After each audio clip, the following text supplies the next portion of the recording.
Dramatic music, cannon fire in the distance. Narrator. June 14, 1800, northern Italy.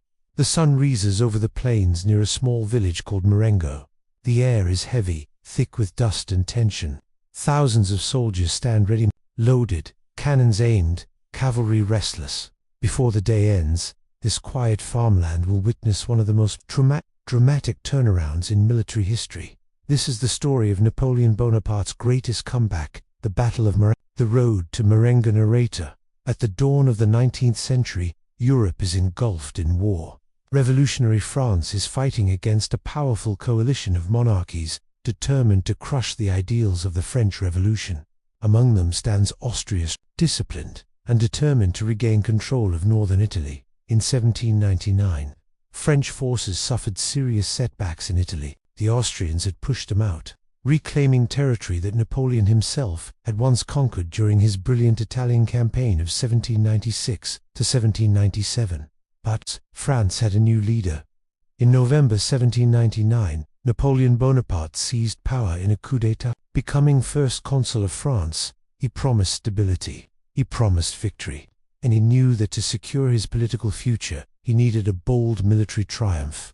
Italy would be the stage, the daring Alpine narrator. In the spring of 1800, Napoleon made a move that stunned Europe. Instead of confronting the Austrians head-on, he led his army of the reserve across the Alps, a nearly impossible feat, through narrow mountain passes, over snow-covered peaks, dragging artillery on sledges carved from tree trunks. Army crossed the Great St. Bernard Pass. Soldiers struggled through freezing temperatures. Horses slipped. Cannons had to be dismantled and reassembled. It was a masterpiece of logistics and deception. While Austrian General Michael von Malus expected French forces to attack from the south, Napoleon appeared suddenly behind Austrian lines in northern Italy. His strategy was clear: cut off Austrian supply routes and force them into battle on his terms. But war rarely unfolds exactly as planned. The calm before the storm. Narrator. By early June 1800, Napoleon's army had spread across northern Italy, attempting to intercept Austrian movements. The French believed the Austrians were retreating. Napoleon himself was confident. He assumed that General Malaz would avoid a major confrontation. Reports suggested Austrian forces were preparing to withdraw toward the fortress of Mantua, but Malaz had other plans. The Austrian commander, though 71 years old, was experienced and bold. Rather than retreat, he decided to launch a surprise offensive against the French forces near the village of Marengo on the night of June 13th.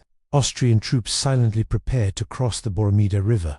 Napoleon did not expect a full attack. He was about to be caught off guard. Morning disaster, sound of drums, marching, and sudden cannon fire. Narrator. At dawn on June 14, 1800, Austrian forces, nearly 30,000 strong, advanced across the Bormida River and struck the French positions near Marengo. The French troops stationed there, under General Victor, were heavily outnumbered. The Austrians attacked in multiple columns, their white uniforms emerging through morning mist. Artillery thundered, muskets cracked, smoke filled the fields. The French were pushed back. Napoleon was miles away when the attack began. When he received word of the Austrian assault, he initially believed it was a diversion, but as more reports arrived, the scale of the attack became clear.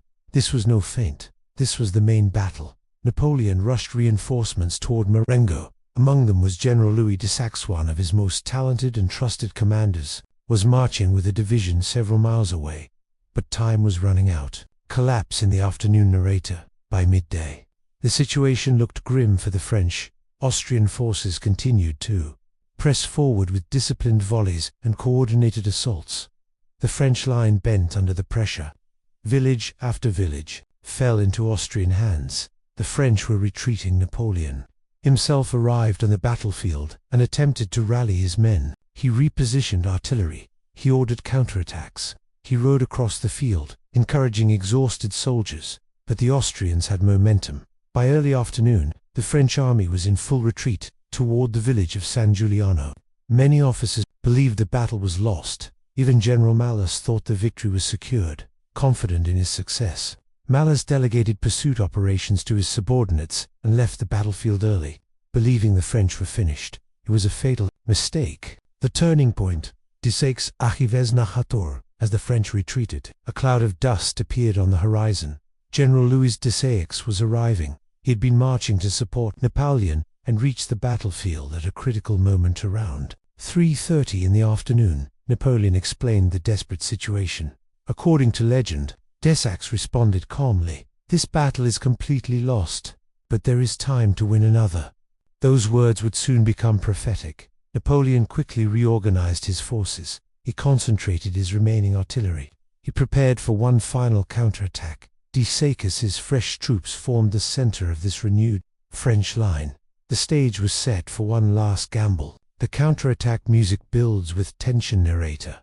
Around 5 p.m., as Austrian forces advanced in scattered pursuit, believing the enemy defeated, the French suddenly turned. Desaix led a powerful infantry charge straight into the Austrian center. French artillery unleashed a devastating grapeshot at close range. The Austrians, stretched out and disorganized after hours of fighting, were caught off guard.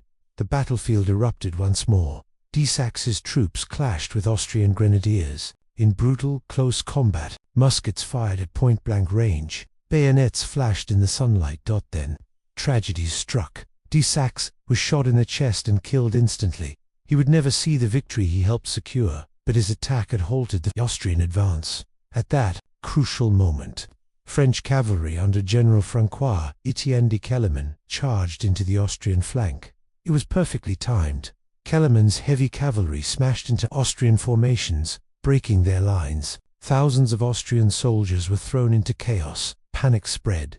What had seemed like certain Austrian victory only hours earlier turned into confusion and collapse. The Austrian center crumbled. French forces surged forward. By evening, the Austrians were in full retreat back across the Bormida River. The impossible had happened. Napoleon had snatched victory from defeat. Aftermath of the battle. Narrator. The Battle of Marengo ended with heavy casualties on both sides.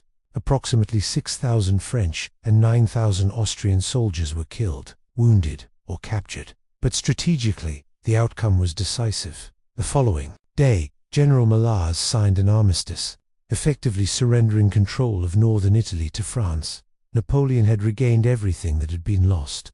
More importantly, he had secured his political power back home. News of the dramatic victory spread across France. The narrative was carefully shaped. Marengo was portrayed as a brilliant, planned triumph rather than a near disaster turned miracle.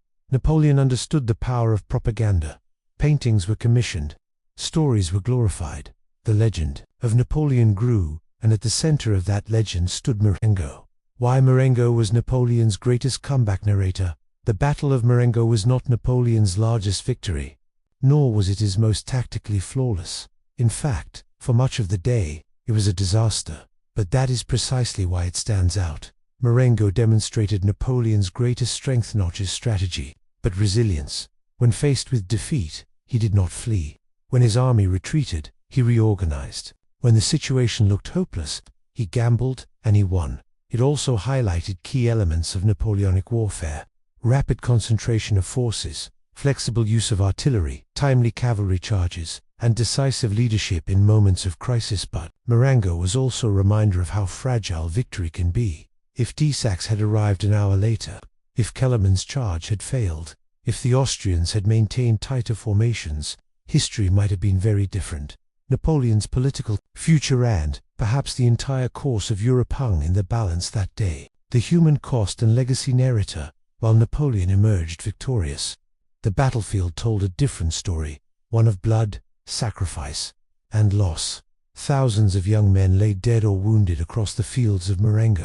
Among them was General Desaix. Of the most capable and loyal officers in the French army, Napoleon mourned him deeply. Liatoi would say, "Why am I not allowed to weep?" Desaix's death cast a shadow over the victory, yet Marengo cemented Napoleon's reputation as France's indispensable leader.